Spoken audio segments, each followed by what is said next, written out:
Special کہانی کے ناظرین السلام علیکم۔ اسپیشل کہانی لایا ہے آپ کے لیے ایک اور اسپیشل کہانی، تو آئیے سنتے ہیں۔ بنی اسرائیل میں ایک شخص بہت مالدار اور تونگر تھا جس کا نام عام میل بتایا جاتا تھا۔ اس کی کوئی نرینہ اولاد نہ تھی، صرف ایک لڑکی تھی اور ایک بھتیجا تھا۔ بھتیجے نے جب دیکھا کہ بوڑھا تو مرتا ہی نہیں تو اس نے وراثت کے لالچ میں سوچا کہ کیوں نہ اسے ہی مار ڈالوں اور اس کی لڑکی سے نکاح بھی کر لوں اور قتل کی تہمت دوسروں پر رکھ کر دیت بھی وصول کر لوں اور مقتول کے مال کا مالک بھی بن جاؤں۔ اس شیطانی خیال میں وہ پختہ ہو گیا اور ایک دن موقع پا کر اس نے اپنے چچا کو قتل کر ڈالا۔ بنی اسرائیل کے اچھے لوگ ان دو قدموں کے جھگڑوں کے بکھیڑوں سے تنگ آ کر یکسو ہو کر ان سے الگ ایک اور شہر میں رہنے لگے اور شام کو اپنے قلعے کا پھاٹک بند کر دیا کرتے۔ اس بھتیجے نے اپنے چچا کی لاش کو لے جا کر اس قلعے کے پھاٹک کے سامنے ڈال دیا اور یہاں آ کر اپنے چچا کو ڈھونڈنے لگا، پھر دہائی مچا دی کہ میرے چچا کو کسی نے مار ڈالا۔ آخرکار ان قلعے والوں پر تہمت لگا کر ان سے دیت کا روپیہ طلب کرنے لگا۔ انہوں نے اس قتل سے اور اس کے علم سے بالکل انکار کیا، لیکن یہ اڑ گیا یہاں تک کہ اپنے ساتھیوں کو لے کر ان سے لڑائی کرنے پر تل گیا۔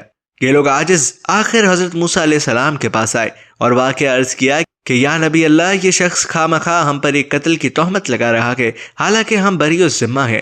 حضرت موسیٰ علیہ السلام نے اللہ تعالیٰ سے دعا کی، وہاں سے وحی نازل ہوئی کہ ان سے کہو ایک گائے ذبح کریں۔ انہوں نے کہا، اے اللہ کے نبی، کہاں قتل کی تحقیق اور کہاں آپ گائے کو ذبح کرنے کا حکم دے رہے ہیں؟ کیا آپ ہم سے مذاق کرتے ہیں؟ حضرت موسیٰ علیہ السلام نے فرمایا، اعوذ باللہ، اللہ کے احکامات میں مذاق جاہلوں کا کام ہے۔ اللہ عز و جل کا حکم یہی ہے۔ اب اگر یہ لوگ جا کر کسی گائے کو ذبح کر دیتے تو کافی تھا، لیکن انہوں نے سوالات کا دروازہ کھول دیا اور کہا وہ گائے کیسی ہونی چاہیے۔ اس پر حکم ہوا کہ وہ نہ بہت بوڑھی ہے نہ ہی کم عمر ہے، جوان عمر کی ہے۔ انہوں نے کہا، حضرت ایسی گائیں تو بہت ہیں، یہ بیان فرمائیے کہ اس کا رنگ کیا ہو۔ وہی اتری کہ اس کا رنگ بالکل صاف زردی مائلہ ہے، باہر دیکھنے والے کی آنکھوں میں اترتی جاتی ہے۔ پھر کہنے لگے، حضرت ایسی گائیں بھی بہت ہیں، کوئی اور ممتاز بس بیان فرمائیے۔ وہی نازل ہوئی کہ وہ کبھی ہل میں نہیں جوتی گئی، کھیتوں کو پانی نہیں پلایا، ہر عیب سے پاک ہے، یک رنگی ہے، کوئی داغ دھبا نہیں۔ جو وہ سوالات بڑھاتے گئے، حکم میں سختی ہوتی گئی۔ اب کسی گائے ڈھونڈنے کو نکلے تو وہ صرف ایک لڑکے کے پاس ملی۔ یہ بچہ اپنے ماں باپ کا نہایت فرما بردار تھا۔ ایک مرتبہ جبکہ اس کا باپ سویا ہوا تھا اور قندی والی پیچی کی کنجی اس کے سرہانے تھی، اس نے کہا، ابھی دے دو تو 10,000 کم کر دیتا ہوں۔ اس نے کہا، نہیں حضرت، میں اپنے والد کو نہیں جگاؤں گا، تو میں بجائے 70,000 کے 80,000 دوں گا۔ یوں ہی ادھر سے کمی اور ادھر سے زیادتی ہونی شروع ہوتی گئی۔ الغرض اب یہ گائے خرید لی گئی اور اسے ذبح کیا گیا اور اس کے جسم کا ایک ٹکڑا لے کر مقتول کے جسم سے لگایا گیا تو اللہ تعالیٰ کی قدر سے وہ مردہ جی اٹھا۔ اس سے پوچھا گیا کہ تمہیں کس نے قتل کیا ہے؟ اس نے کہا، میرے بھتیجے نے، اس لیے کہ وہ میرے مال پر قابض ہونا چاہتا ہے اور میری لڑکی سے نکاح کرنا چاہتا ہے۔ بس اتنا کہہ کر وہ پھر مر گیا اور قاتل کا پتہ چل گیا، اور بنی اسرائیل میں جو جنگ و جدال ہونے والی تھی وہ رک گئی اور یہ فتنہ دب گیا۔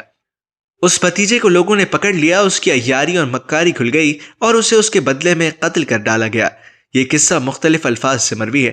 قرآن حکیم فرقان حمید میں پارہ 1 میں اللہ تعالیٰ فرماتا ہے، اور یاد کرو جب موسیٰ علیہ السلام نے اپنی قوم سے فرمایا، بے شک اللہ تم کو حکم دیتا ہے کہ ایک گائے ذبح کرو، تو انہوں نے کہا کہ آپ ہمارے ساتھ مذاق کرتے ہیں۔ موسیٰ علیہ السلام نے فرمایا، میں اللہ کی پناہ مانگتا ہوں کہ میں جاہلوں سے ہو جاؤں۔ انہوں نے کہا کہ آپ اپنے رب سے دعا کیجئے کہ وہ ہمیں بتا دے کہ وہ گائے کیسی ہے۔ فرمایا، اللہ فرماتا ہے، وہ ایک ایسی گائے ہے جو نہ تو بوڑھی ہے اور نہ بالکل کم عمر، بلکہ ان دونوں کے درمیان ہے، تو وہ کرو جس کا تمہیں حکم دیا جا رہا ہے۔ انہوں نے کہا، آپ اپنے رب سے دعا کیجئے کہ وہ ہمیں بتا دے اس گائے کا رنگ کیسا ہے۔